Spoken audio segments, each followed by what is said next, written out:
Back in the days of knee breeches and powdered wigs, when London's St. Paul's Cathedral had fallen into disrepair, the powers that were managed to fund the repair project by a little bit of creative bookkeeping.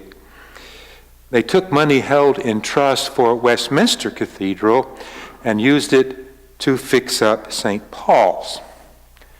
Now, the official name for Westminster Abbey is the Collegiate Church of St. Peter, Westminster. Therefore, those fellows in knee breeches robbed Peter to pay Paul.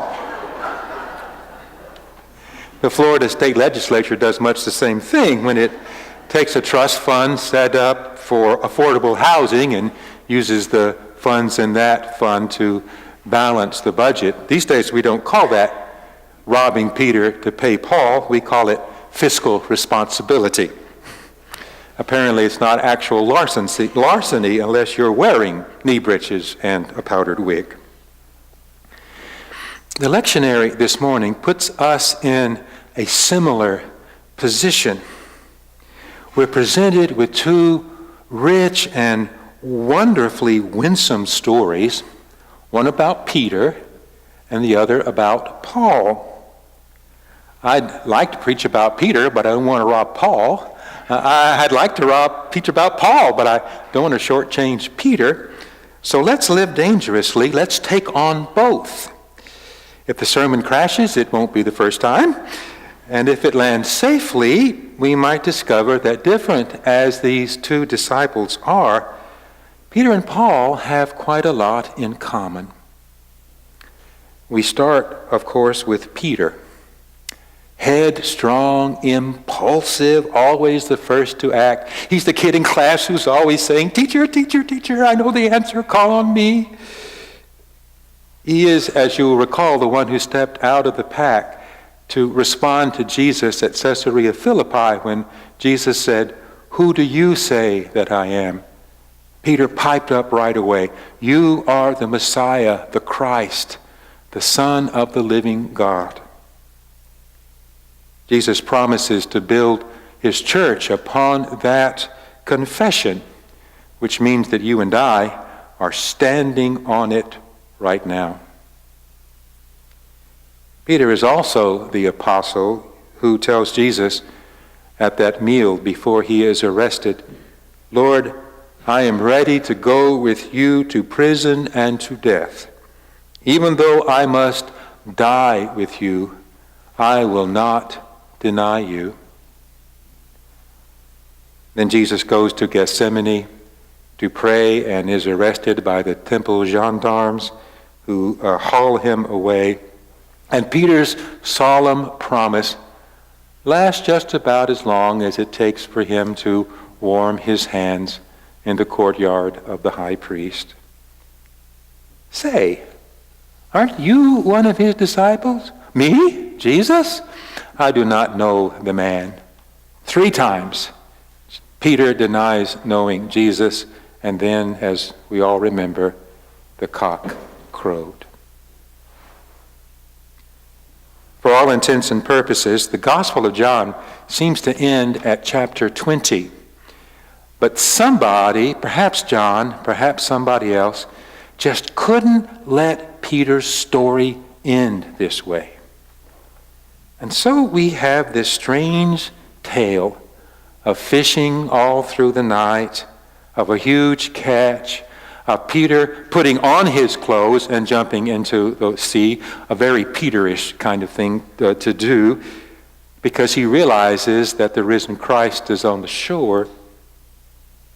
After breakfast of fish and bread, a different menu for Eucharist, Jesus asks Simon Peter, "Do you love me?" "Yes, Lord, you know that I love you." And Jesus responds, "Feed my sheep." Jesus asks this question 3 times, and Peter responds 3 times. And by the time you hear these questions asked and answered, you get the feeling that something very powerful and profound has been happening between the lines. Peter never asks for forgiveness, and Jesus never explicitly grants it. Not in so many words. Peter never says to Jesus, I let you down. I left you in the lurch.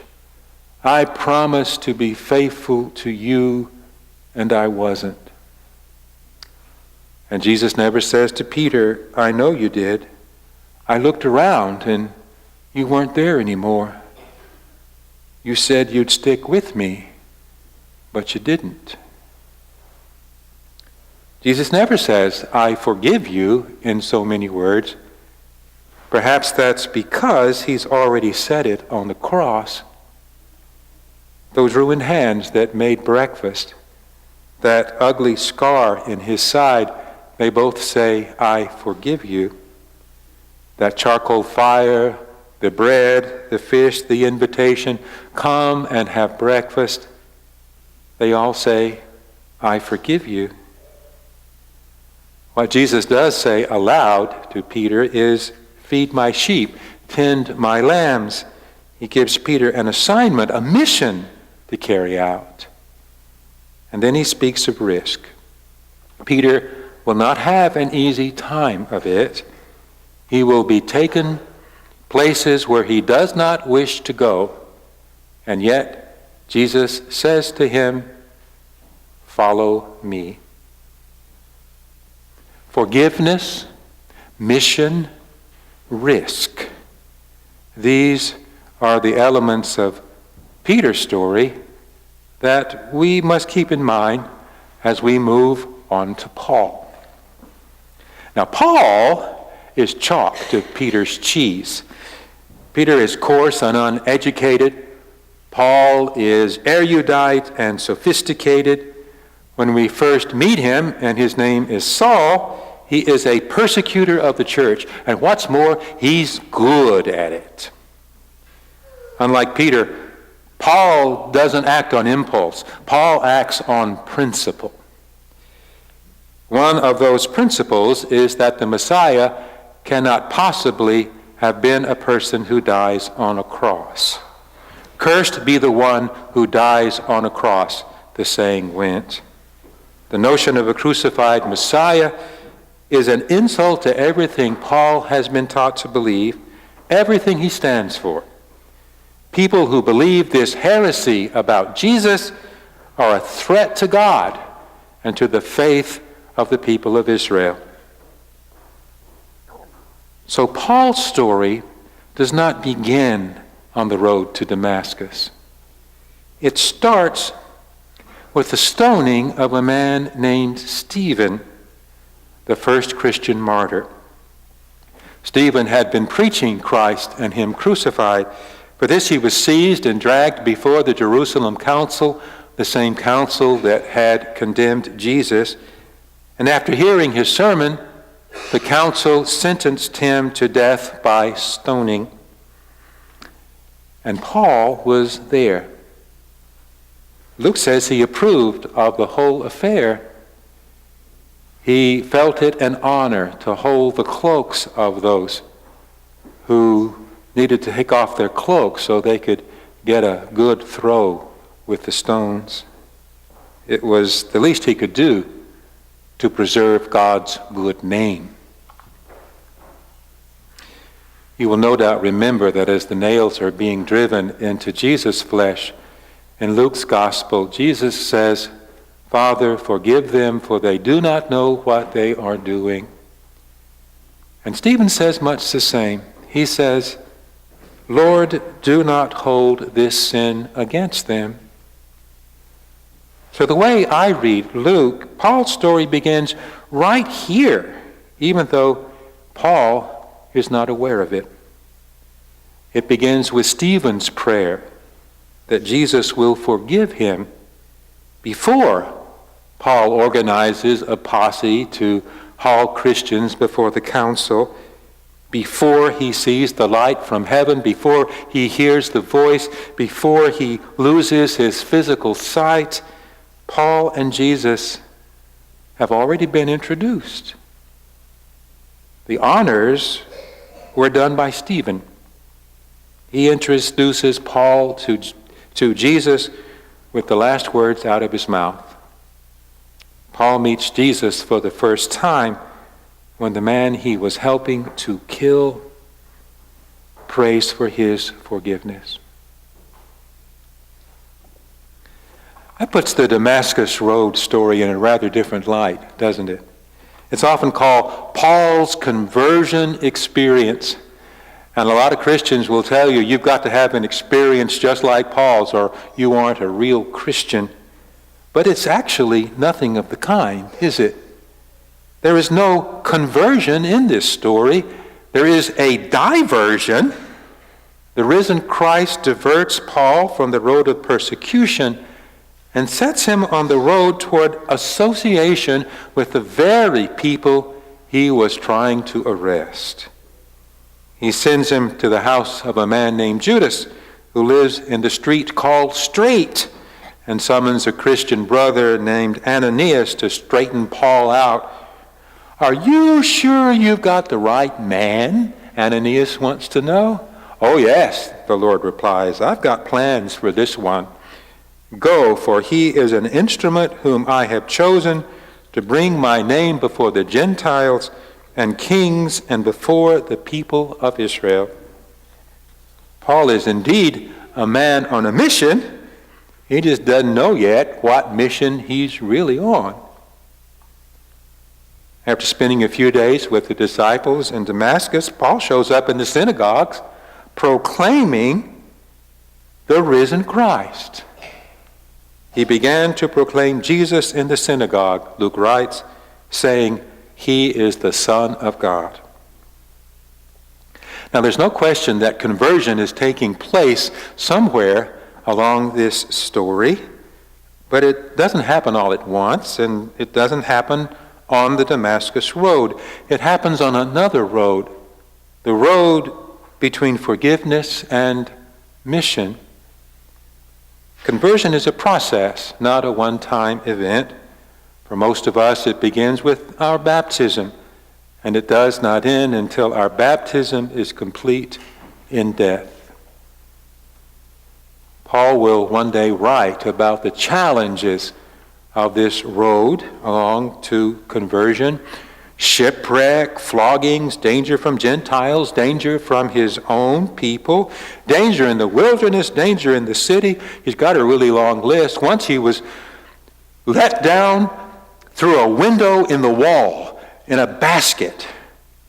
All these things he encountered, and Paul always considered himself the least of the apostles because he had been a persecutor of the church. So it turns out that Peter and Paul, different as they are, have a lot in common. They both know what it means to be forgiven by the risen Christ, even before you are fully aware of the harm that you have done. They know what it's like to be accepted and received into a community that has every right to turn you away. They both are given a job to do before they are qualified to do it. And they both take terrible risks in order to fulfill the mission Jesus gives them. Truth be told, we don't have to rob Peter to pay Paul or Paul to pay Peter. Jesus has marked both their debts, paid in full. Jesus does the same for us.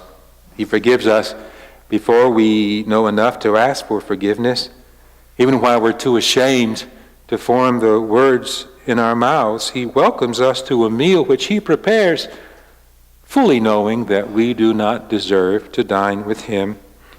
He sets us in a community of forgiven sinners on the road to conversion. And every now and then he pulls us aside and he says, "Do you love me?" And sometimes he says, "Why are you persecuting me?" Ask Peter. For that matter, ask Paul. They will tell you. Living the forgiven life is a risky and long road. It's the road to conversion. And on it with us is the risen Christ. In the name of the Father, and of the Son, and of the Holy Spirit.